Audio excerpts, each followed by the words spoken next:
Viewers, இன்னைக்கு நம்மளோட சேனல்ல ஒரு சேலஞ்சிங் ஃபேக்ட் தாங்க நான் படிச்சு காட்ட போறேன். இது என்னன்னு சொல்லி பார்த்தீங்கன்னா, இங்கிலீஷ்ல ஒரு பேராகிராஃப் கொடுத்துருக்காங்க. இதுல பார்த்தீங்கன்னா ஃபுல்லாவே மிஸ் தாங்க. எல்லா லெட்டர்ஸுமே கன்ஃபியூஸ்டா கொலாப்ஸா இருக்குங்க.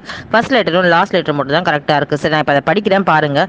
If you can read this you have a strange mind too.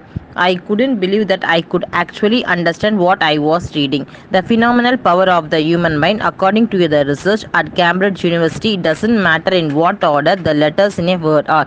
The only important thing is that the first and last letter must be in the right place.